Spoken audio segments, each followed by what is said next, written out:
Thanks, Jen. Good as always. And Ben, thank you very much. We're glad you're here today. We've got some special guests and a special moment. Just want to highlight real quick. My son had his birthday yesterday, 21 years old. Can you believe that? Holy cow. And so he invited some college friends up to hang out with him, so please welcome them. Glad you're here. Very good. And Liz Bonnet, is she here? Hey, it was her birthday yesterday, so happy birthday to you as well. I know we sometimes miss, and it's your birthday today. I knew somebody's was, so happy birthday, Steve. All right, very good. Let's just do a lousy version of the last part of happy birthday, shall we? Happy birthday to you. We feel much better now, don't we? All right, we've done our job. So anyway, we're glad you're here today and glad to be in on this this teaching. Hope you've been enjoying it so far. Last week, this week, and the next couple weeks, we're looking at more internal realities of this Unafraid series. Whereas before we looked at external fears and things of terrorism, violence, politics, etc. Last week, this week, the next two are really going to answer questions about, well, what is it in us that we fear about other people and expressing themselves to us. And today we're talking about being desperate to please, which really is about disappointing others and gets at some of those people pleaser type things. So just out of curiosity, just shout them out. When you were talking with each other about, well, you know you got a people pleaser when blank, what sort of things came up? Okay, nothing. That's fantastic. You're all too embarrassed or something. Surely. What's that? When you're in front of family. Okay, sure. Okay, there's people you love the most, so of course you want them to please. Yeah, okay. Anybody else? Okay, so pleasing new people. Okay. What behaviors are up there? Yeah. When you do things you don't want to do just because you think what somebody else has. Very good. Yeah, that's right. Okay, so we have one pleaser in the house at least. Very good. All right. She knows what she's doing. What else? Yeah. Say it again. Pleasing at work. Pleasing at work, yep. Just keeping your coworkers happy, keeping your boss happy, even though it might not be the best thing, yep. Okay, being good to your neighbor, okay. Just maybe not for any other reason, just keeping peace or whatever, keep them happy, yep. Okay, well, I'm going to give you a list here in a few moments. In fact, let's go to the next screen, just to kind of give you a clue where we're going. Then I have a nice little song to share with you. That might help you put things in perspective. So this is where we're going today. We're going to talk about fear of disappointing others and people-pleasing, of course. We're going to talk about forgiveness and restoration. I'm going to introduce you to Rabbi Jesus Christ, DP, which we'll get to. I'm going to talk about great golden goals and becoming perennially... man, I did that again. I'm sorry if I disappointed you in my articulation of that. Really, I'm screwing that up by accident. Perennially, thank you, unshakable. So we'll get to that toward the end of the talk today. But first, I came across a song which might help us get some clarity on what people pleaser looks like. So check out this video, and I'll be with you in 2 minutes. Would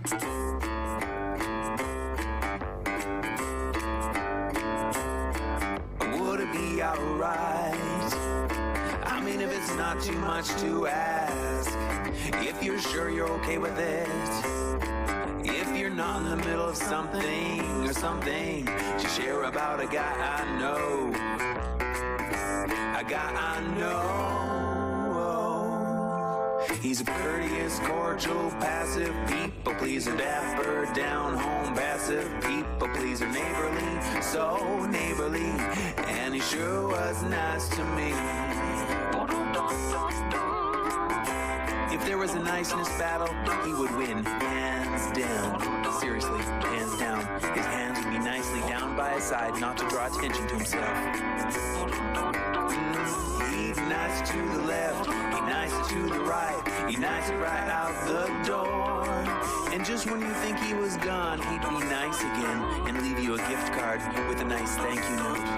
He's a courteous, cordial, passive people pleaser, dapper, down home, passive people pleaser, neighborly, so neighborly, and he sure was nice to me.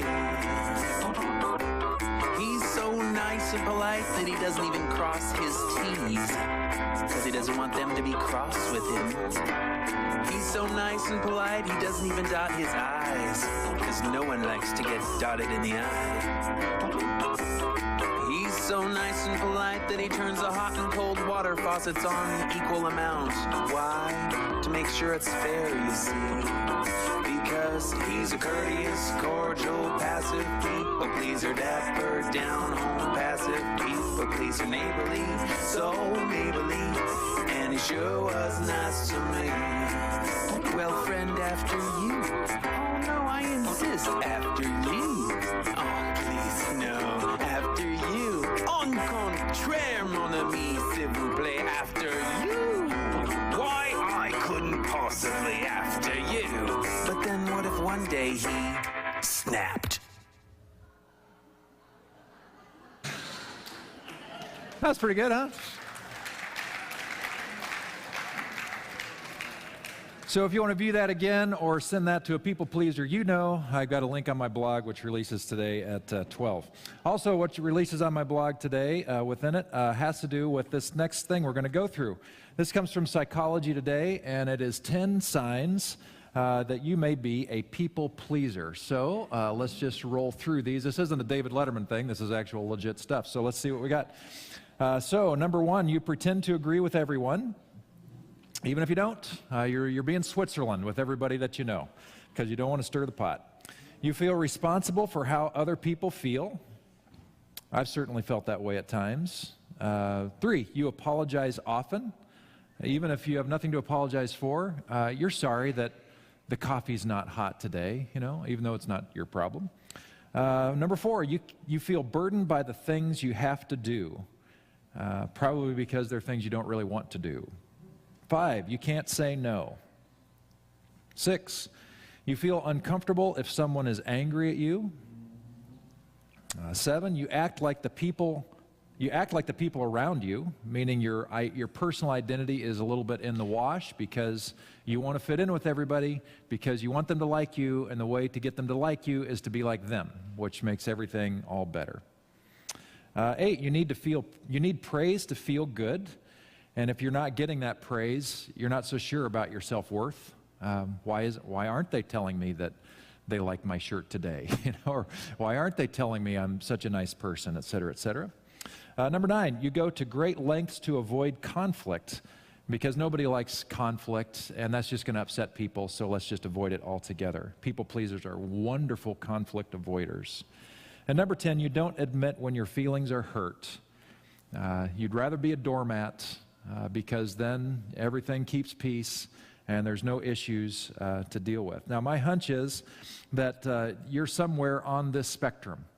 After looking at this list, let's think about the spectrum, this continuum. So on this side, you've got maxed out people pleasers that are nailing all 10 of these things. And on the other side, you've got people who are sociopaths, right?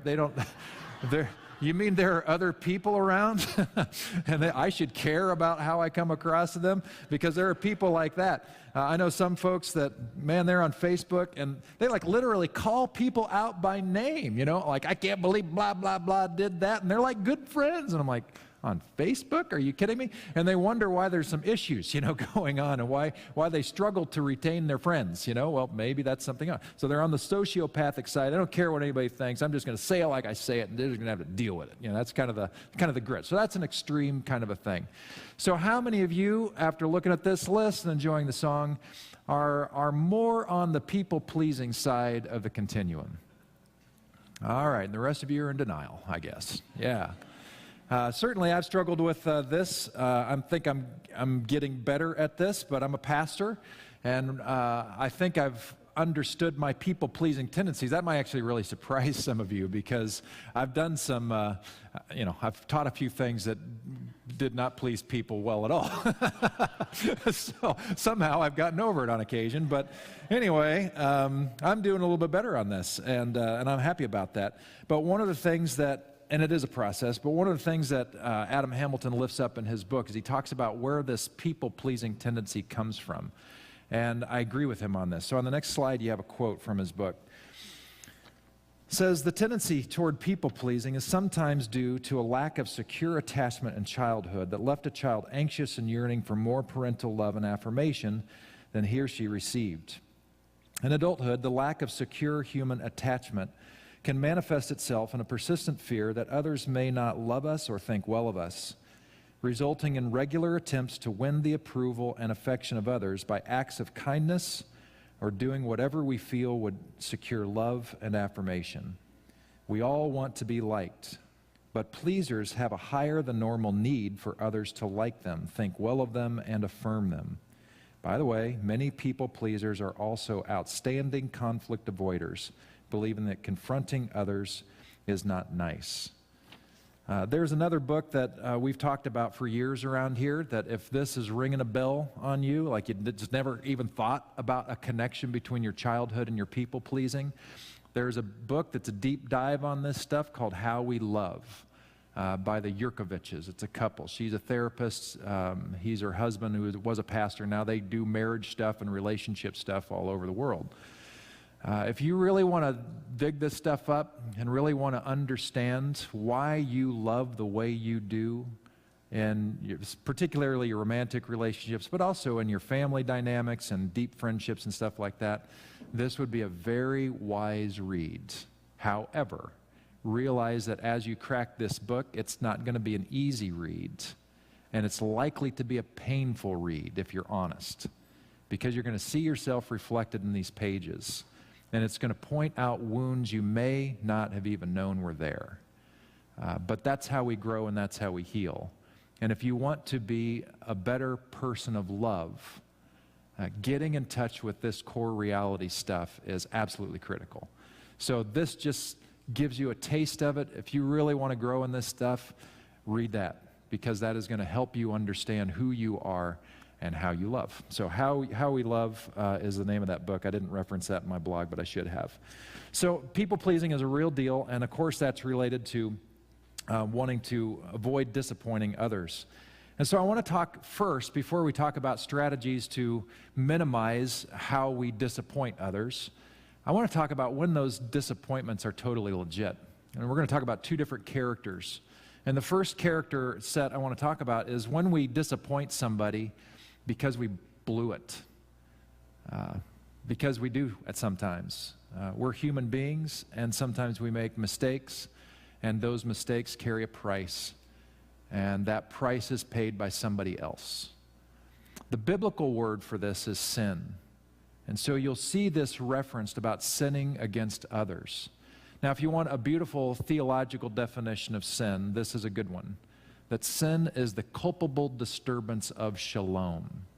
What that means is we have a responsibility, or we are a party to the disturbance of shalom. Shalom being that holistic, all-encompassing peace, love, beauty, all that stuff that God is all about, that describes the essence of God, the goal of God in all of creation. Wanted to create this all the time in everybody, for everybody.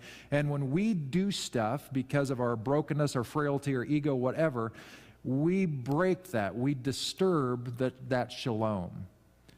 And oftentimes, it's just our humanity a little bit out of control. And our defensiveness, and our woundedness, and our egoic state, whatever. And we say things that we wish we didn't. We do things we wish we hadn't. Sometimes we honestly blow it. And Hamilton has great advice on this. And his advice is simple, and I totally agree with him and try to practice it myself, which is as soon as you know that you have blown it with somebody, that you have offended that person, that it is your willful act that did it, as fast as you can, seek reconciliation. Go hat in hand, eat humble pie, take a knee before that person, and just apologize without precondition, without, well, I'm sorry for my share, meaning I want to hear you say you're sorry for your share too, but just go into it and say, I think I really blew it here, and I'm really sorry. And you'll be amazed. You'll be amazed at what happens when you truly, humbly approach somebody that you know you've offended, and they know it too. You will find them soften. almost immediately if you're sincere and if you're going without precondition. If you go in, by the way, with a little bit of an edge, like, okay, here's my turn to say I'm sorry, and everything about your tone and everything is saying, and I'm looking forward to you doing the same thing here in a minute, forget it. All you're doing is creating a new opportunity for that division to continue. 99% of the time, this is a good idea to do. That when you know there's a rift in a relationship, go pursue its health. However, need to put this little asterisk on here. There are 1% of those times for some of you that this is a terrible idea and you should not do this. And that would be in the case where there are abusive relationships or unsafe relationships. In those cases, seek counsel about how to deal with any kind of guilt or forgiveness issues that you need to reconcile. But in all likelihood, to go into that sick situation, that unhealthy situation, would not be helpful or healing whatsoever. And you're only going to be more wounded. And so don't do that. But for 99% of the time, for your run-of-the-mill stuff, this is great advice. And I hope that you'll do it. It will require courage because it means that we're admitting that we blew it, and that's hard to do, but you're human, and that's just part of the deal. But hopefully, even now, you might have somebody on your radar that's like, oh, I need to deal with this. I need to go do this because that's the Jesus way. That's who he is, and that's who we claim to be. But there's another character that I think we have a difficult time overcoming disappointment with, and that's ourselves. When we do things, think things, say things that are deeply disappointing to ourselves. In fact, I would say that we have a harder time with this one. When we're honest. Because we can clearly see, and the reason why is, if we're really honest, the stuff that we do that is just our humanity coming out, we know it hurts us. But we also know it doesn't hurt us alone. The stuff that I did just as an idiot growing up through the years and stuff, if it just affected me, because most of the time, some of these things, it just affects me. But in those moments where I know that I made a decision or chose not to set a boundary or chose to not control my tongue or whatever, and my decision hurt the people I love the most, hurt my kids, hurt my wife, hurt the church or church members or family or friends, that's hard to get over. That's hard to get over. And it's hard to forgive ourselves, isn't it? That's why we need to change the focus of our worship, at least at times, or at least balance it out to coming into the presence of God and allowing God to gaze on us. Because we need to be reminded that the one who gives us our life, who is with us all the time, is speaking words of hope to us, not discouragement. And again, it's not a denial of our junk that we have accumulated through years of behavior, whatever, but it is a recognition that that is not how we are defined. Our sin, our culpable disturbance of shalom, does not need to define us. So what I want you to do is say it out loud with me. I want you to say, my sin of the past does not need to define my future. My sin of the past does not need to define my future. Say it one more time. My sin of the past does not need to define my future. God has already given you grace upon grace. It's time for you to give yourself that grace. It's hard. It doesn't feel right. You're not going to want it, but you need to own it. Because you're blocking God from healing you when you do that. And God has already deemed you worthy of grace. In fact, on the next slide, we have a passage from Paul in Ephesians to that effect. So this is copied right out of his book. In his letter to the Ephesians, St. Paul writes, God is rich in mercy. He brought us to life with Christ while we were dead as a result of those things that we did wrong. He did this because of the great love that he has for us. You are saved by God's grace. Now, this word saved, we've churchified over the years and kind of made this soul word that just almost exclusively has to do with our afterlife. But in its origins, that word saved means to be made whole. It comes from the same root word, soter, which is to heal. And so what we're seeing here is this grace of God that has been given to us so powerfully and evidently in Christ. It's meant to heal us. It's meant to help redefine how we think of ourselves, to make us more whole so that we're not living just as, rewinds of the past, but we are new creatures, new beings. In Paul's works, he talks about this with lots of metaphors, taking off the old clothes of ourselves and putting on the new clothes of Christ. Well, that's very hopeful. It means that there are old clothes that we can get rid of, and it means there's new clothes to put on which are much better and reflect who we are and who we're capable of being. So I hope that these will get you there, and I hope that you'll realize that God's already forgiven you if you're weighed down by this stuff. And so it's time for you to actually accept and embrace what has already been yours since the day you were born. In fact, a great Paul Tillich quote gets at this on the next couple of slides. It says, "Grace strikes us when our disgust for our own being, our indifference, our weakness, our hostility, and our lack of direction and composure have become intolerable to us.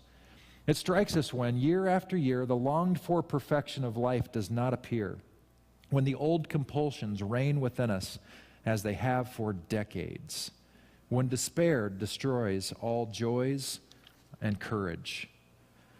Sometimes at that moment, a wave of light breaks into our darkness, and it is as though a voice were saying, 'You are accepted. You are accepted. Accepted by that which is greater than you, and the name of which you do not know. Do not ask for the name now. Perhaps you will find it later. Do not try to do anything now. Perhaps later you will do much. Do not seek for anything. Do not perform anything. Do not intend anything. Simply accept the fact that you are accepted.' If that happens to us, we experience grace."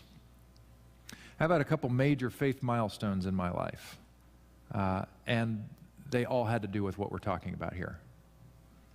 Jesus talks to Nicodemus in John's 3rd chapter about being born again. Really our life path is to be born again and again and again and again, as we experience new milestone moments where our humanity catches up with us and we know we're stuck, and then the light shines once again and we realize we are yet accepted to move on. And so if you've yet to have that kind of experience, at least make sure on your end that it's not because you're not open to the light. And maybe today is the day where you finally get it, that there's no earning required here because it's already been given to you as a gift, a new day for you. And the reason all of this is so important is because it creates in you an unshakable foundation from which you choose to live very differently, no longer affected by the whims of people and whether or not they're going to like you, because you know at your core you are deeply and dearly loved, and that can never, ever change. It doesn't let you off the hook and let you be a sociopath any way you choose, far from it. But it lets you know that at your core, your identity and your value is something greater than what you do. And in our culture, which is very do-oriented, success-driven, we need it more than ever. You have already been loved by God. Grace has already been afforded you. Why don't you accept it today if you haven't yet? And if you already have, why not accept it again? Because it's here for you every day. His mercies are new every morning, as the scriptures say and the hymn sings. Well, let's talk about Rabbi Jesus Christ, DP, to get to some practical stuff here. You might not realize that Jesus had some letters after his name. So he was known as Rabbi to people that talked to him. That's why he received such an audience. And he wasn't just a healer and miracle worker, but he had brilliant insights. But DP was also part of his name, and that's because he was a disappointer of people. He disappointed people on a regular basis. And that's really important for you to know. Really important. Because if we think that Jesus was the guy who totally nailed it, who at minimum was so full of the Spirit of God that you couldn't quite tell where humanity stopped and God started in terms of the influence of the Spirit, or at maximum we see God as, or Jesus as fully human and fully divine. Either way, we're seeing somebody here that we don't see anywhere else. And so we think if this one lived life so well, so hand in hand, foot in lockstep with God, and he disappointed people regularly by the droves, then maybe it's a possibility that we are, and maybe it's a possibility that sometimes there are instances where it's entirely appropriate to disappoint people. So I want to talk about that. So one of the people groups that Jesus disappointed regularly, in fact, it got so disappointing for these people that they orchestrated his death, were the religious teachers and the religious leaders of ancient Judaism. And in that day and age, Jesus ticked people off with his interpretations of Scripture, which weren't relatively new, by the way.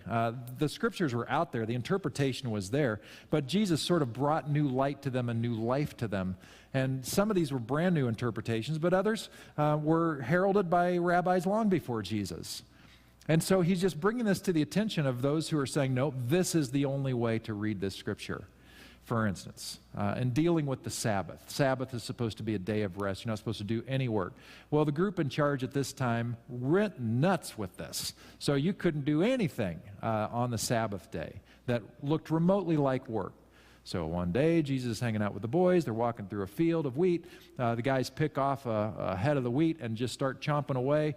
And lo and behold, a religious zealot was there, a legalist, and was like, I can't believe you just worked on the Sabbath. Harvesting grain you're doing. That's what you're doing.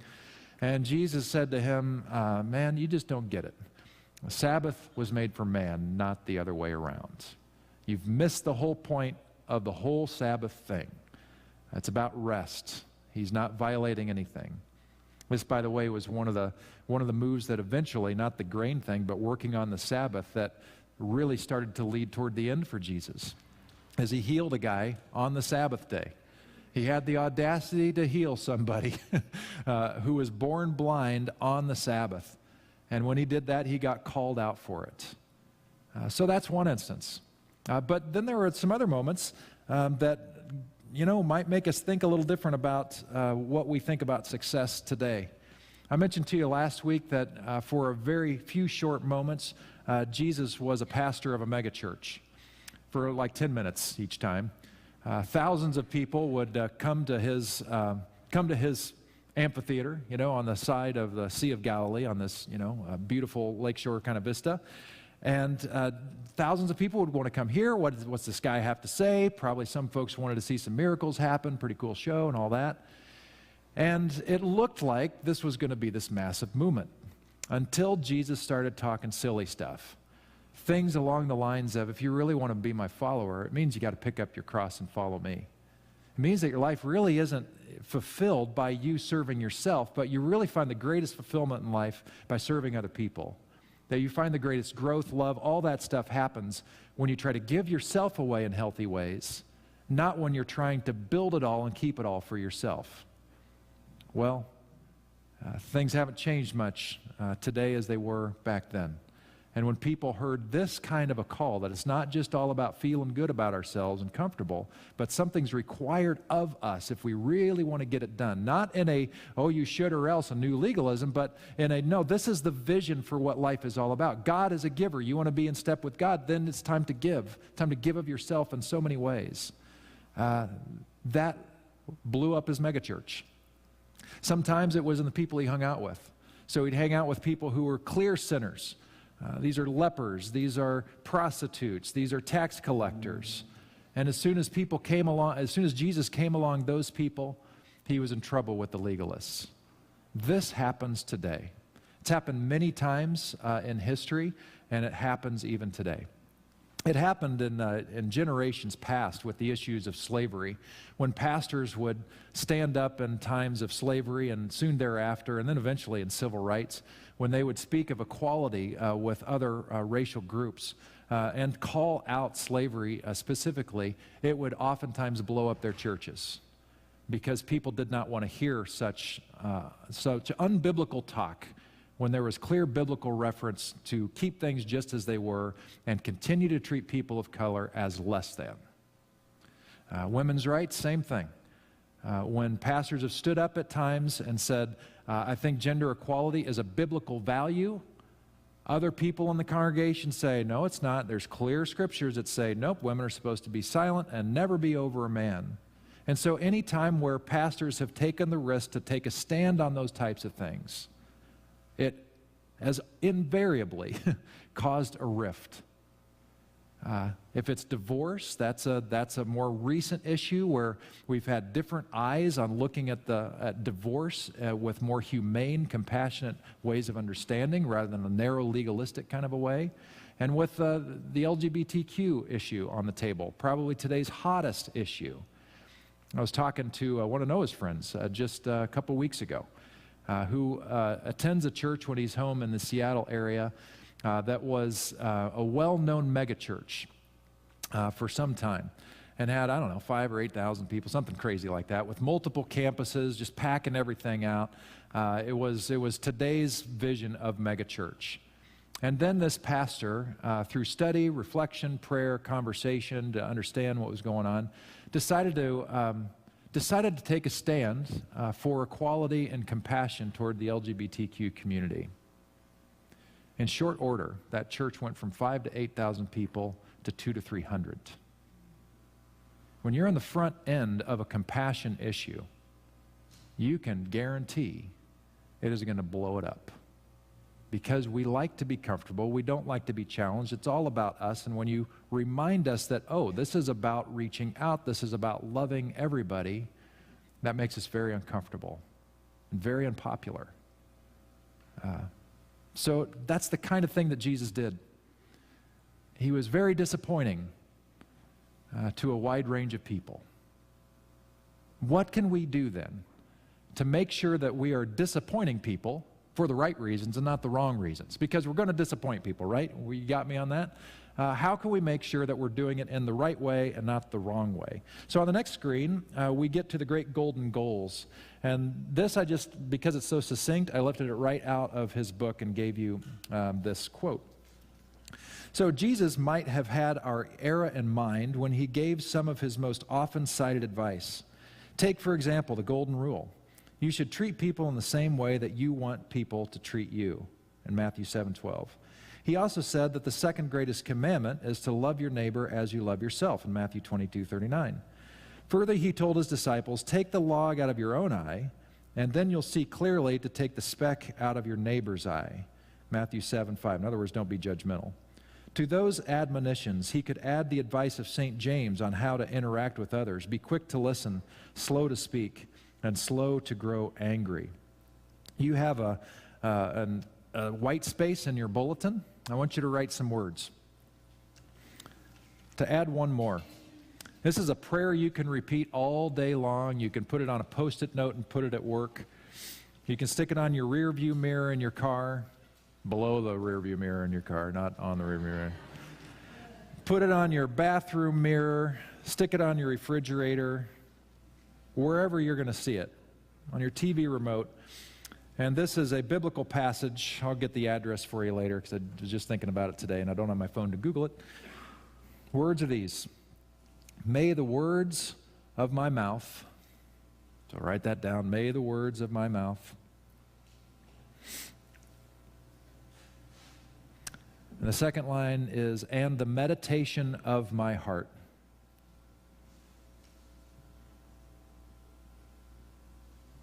So it's may the words of my mouth and the meditation of our hearts.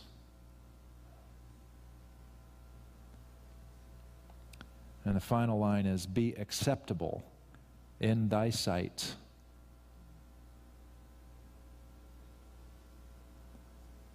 O Lord, our rock and our Redeemer. O Lord, our rock and our Redeemer. I think if that is our tone through the day, even though we will disappoint people, It'll be for the right reasons. It'll be for kingdom of God type reasons. It'll be for Jesus type reasons. It means that when we're going to post our stuff on Facebook or just share somebody else's stuff on Facebook that is not following these great golden rules, it means that we don't. It means that we realize that when we forward that stuff and share that junk, that we are perpetuating the problem and not trying to heal it.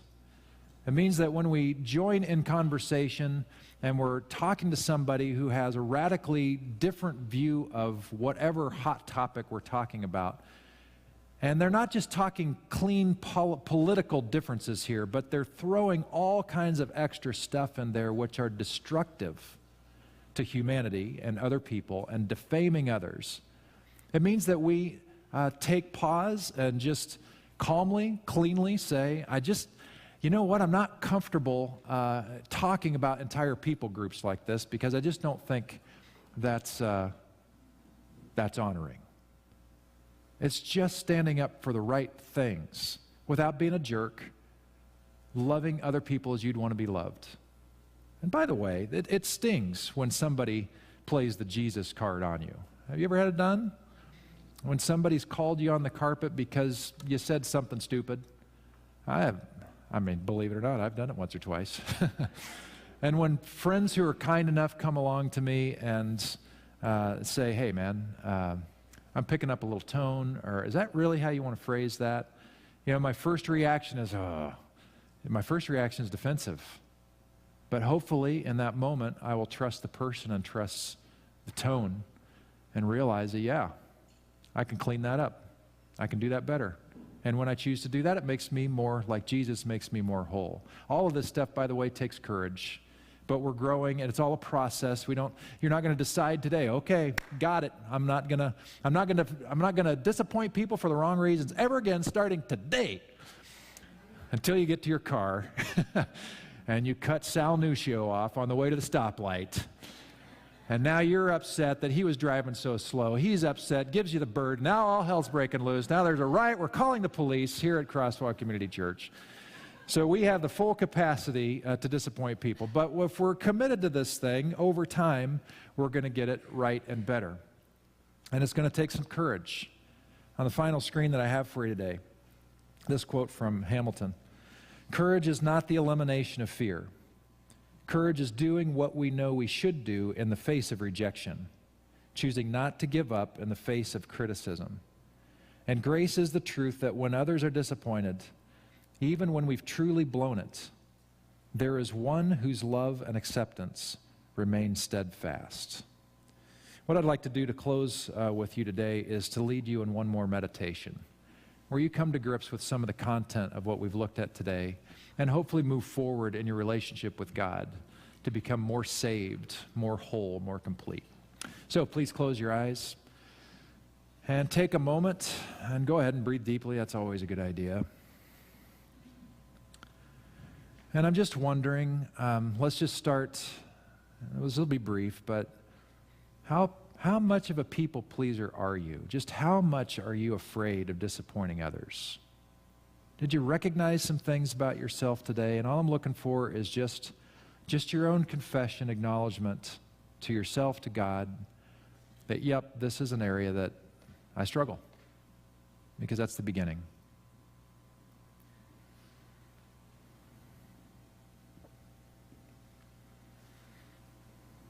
And as you consider that that's an area you need to work on, then that acts as a plea to God. God, we know that we're people pleasers to a certain degree. And some of that's gracious and nice, but there's a limit, there's a threshold, there's a line that when we cross, it becomes unhealthy. And so, God, we ask for your help in recognizing where we are in our health, in people pleasing versus just treating our neighbors as we'd want to be treated.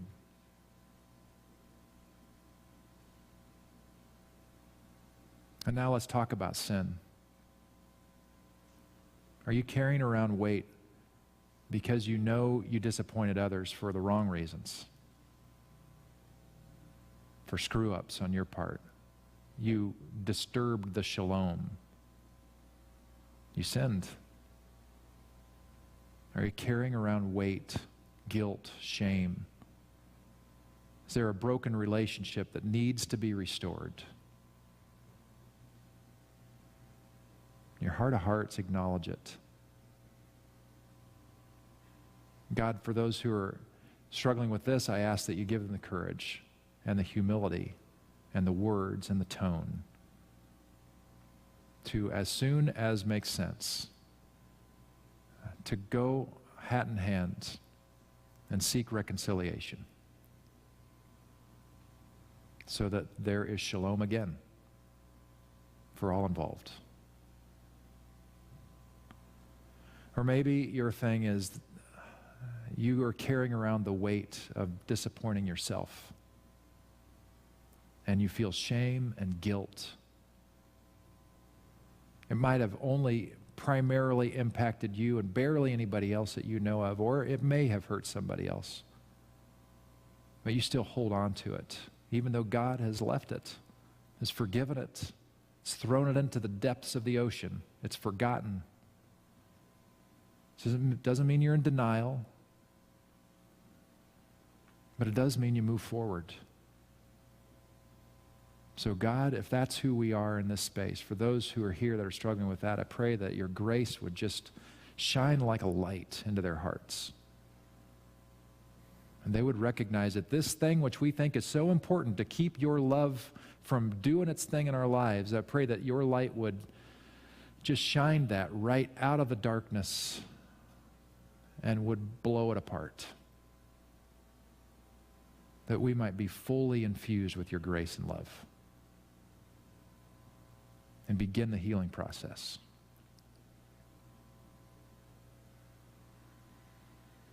And God, because we all struggle with how we come across to other people, some of us more sociopathic than others, then I pray, God, that we will remember these great golden rules that we all are familiar with. Love your neighbor as yourself. This is not hard to know. Be quick to listen, slow to speak in anger. Truly, may the words of our mouths and the meditations of our hearts be acceptable in thy sight, O Lord, our rock and our Redeemer. And so we ask for courage to do just that. That we would begin walking in your ways, not our own, not the comfortable ways of this culture which continues to divide and cares little for who is offended.